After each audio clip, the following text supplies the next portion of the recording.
video is on FAQs on ITR 3. Form ITR 3 can be used to file income tax return by an individual or a Hindu undivided family who is having income under any head including profits or gains of business or profession and who is not eligible to file Form ITR 1, ITR 2 or ITR 4.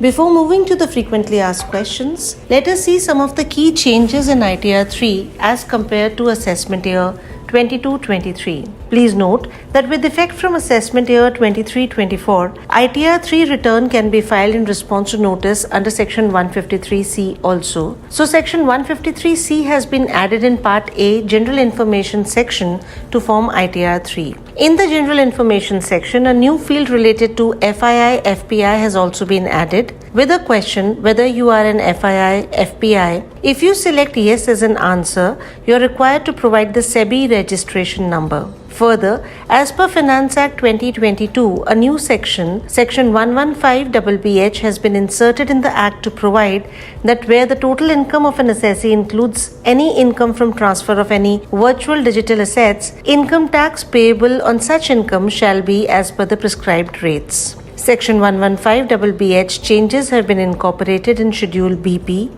Schedule CG and Schedule SI, and a new schedule, Schedule VDA, has also been inserted. Also in Schedule 80G in Table D, donations entitled for 50% deduction subject to qualifying limit, a field has been inserted to capture the details of ARN of donation reference number from Form 10BE. Schedule 80IB, deduction in respect of industrial undertaking located in Jammu and Kashmir or Ladakh, has been removed due to the sunset clause. Section 80CCH deduction has been added in Chapter 6A for providing deduction for contribution made to Agnipath Scheme 2022, and Schedule TCS has been updated to claim TCS of any other person. Let us now see the statutory forms applicable for ITR 3.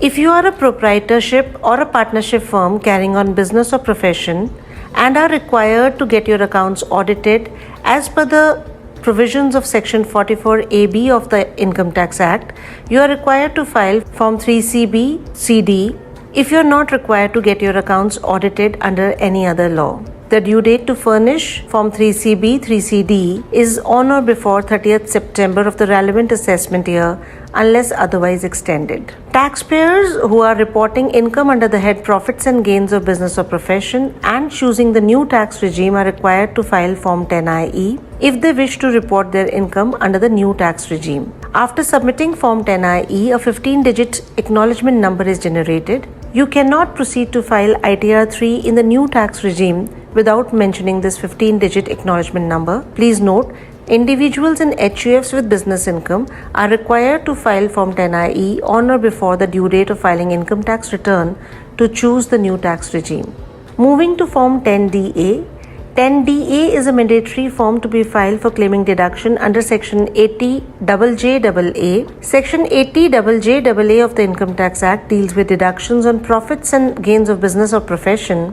This section allows deduction of 30% on additional employee costs for the 3 consecutive assessment years. The due date to furnish Form 10DA is before the due date of filing income tax return. The taxpayers to whom AMT provisions are applicable are required to obtain a report from a chartered accountant in Form 29C certifying that adjusted total income and AMT have been computed as per the provisions of Income Tax Act. The due date to furnish Form 29C is on or before the due date for filing income tax return. Now let us see the prerequisites for filing ITR 3. In order to file ITR 3, you should be a registered user on the e-filing portal with an active PAN. You must pre-validate a bank account and nominate it for refund. To know more, you may refer to a video on my bank account. You should have a valid digital signature certificate or a valid mobile number linked either with e-filing portal or with your Aadhaar, your bank account or your depository for e-verification.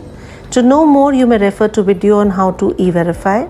You must also file applicable statutory forms as discussed before filing your income tax return. Form ITR 3 can be filed both in the online mode as well as using the offline utility.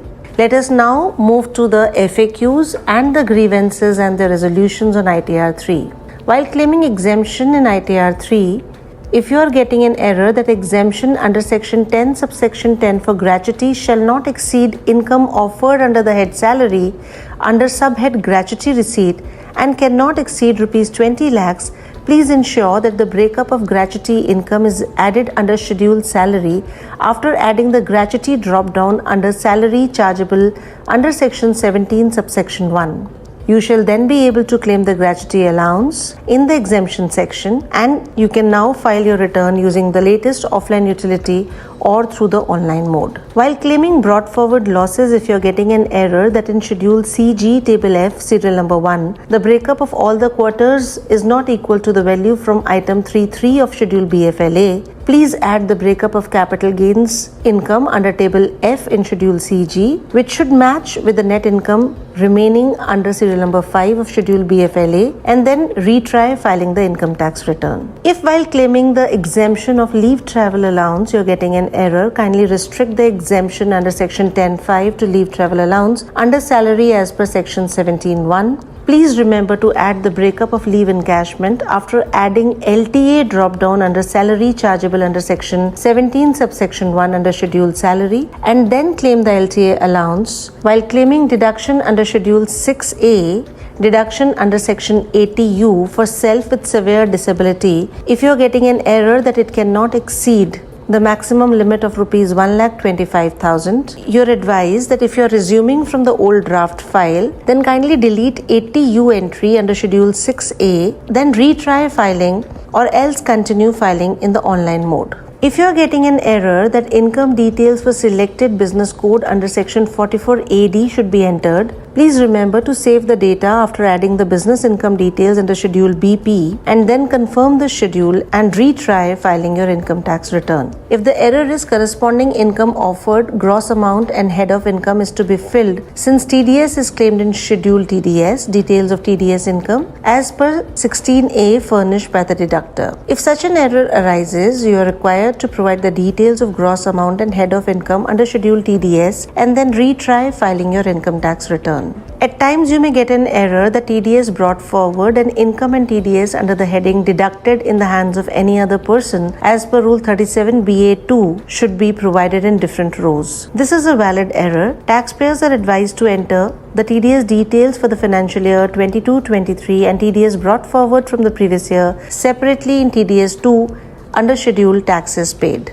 If you are getting the error, new tax regime under section 115 BAC cannot be opted without furnishing form 10IE or the details provided in ITR is incorrect or other errors related to opting to new tax regime, please remember to file form 10IE for assessment year 23-24 in case you are opting for the new tax regime, and select opt-in now option in the return under schedule part A general information and provide form 10IE date of filing and acknowledgement number, and then retry filing your income tax return. In case you had already filed form 10IE in the previous year, you can click on continue to opt option and provide the details of form 10IE in the income tax return. However, in case you had already filed form 10IE in the previous year but thereafter filed another form 10IE with the withdraw option during the year, then you are required to provide the previous year form 10IE details and then select opt out now to continue filing your income tax return. If you had already filed form 10IE in the previous year and then opted out also in the previous year, you are required to provide previous year form 10IE details and select not eligible to opt during the year to file your income tax return. Let us now move to some of the best practices for filing ITR 3. If you want to claim deduction and avoid adjustment under section 80IA, 80IB, 80IC, 80IE, 80IAC or 80IAB, please remember to file form 10CCB within the time allowed to claim deduction. The amount of deduction claimed in return should not be more than the deduction mentioned in the form against corresponding section and to the extent of income available in schedule BP after brought forward loss adjustment. Any difference may result in adjustment through restriction of claim in corresponding section. If you want to claim deduction under section 80JJAA and avoid adjustment under that section, please remember to file form 10DA within the time allowed to claim deduction. The amount of deduction claimed claimed in return should not be more than the deduction mentioned in the form. Any difference in the two may result in adjustment through restriction of the claim in that section. If you want to claim Part C deductions and deduction under Section 10AA, you are required to file the return within due date or the extended due date as per Section 139 subsection 1 to claim Part C deductions or deductions under Section 10AA. However, this restriction is not applicable for claiming deduction under Section 80JJAA. Please remember that the profit mentioned in Form 29C should be reflected in Schedule AMT in the return of income. If the amount of profit and other figures mentioned in the return of income does not match with the amount of profit and other figures mentioned in 29C, it could lead to a difficulty in your return. Also, please remember that the income chargeable to tax at special rates need to be shown both in the relevant income schedule as well as in Part B TI. If the return for the previous year was filed after due date, then the brought forward loss cannot be carried forward to the next year. Hence, the same would not be allowed to be adjusted in the current year also. However, even if the last year return was a belated return, you can continue to claim the loss of house property, unabsorbed depreciation and allowance under Section 35 subsection 4. The best practice to disclose dividend income under Section 222E would be to disclose it in Clause 36A of Form 3CD. Further, the same also needs to be offered in Schedule OS of ITR at appropriate places. Please also remember to provide quarterly breakup of capital gains in Schedule CG. This has to be entered on the basis of applicable tax rate. Further, the same should match with the applicable rate-wise capital gain income remaining after set-off in column 5 of Schedule BFLA. Filing of ITR 3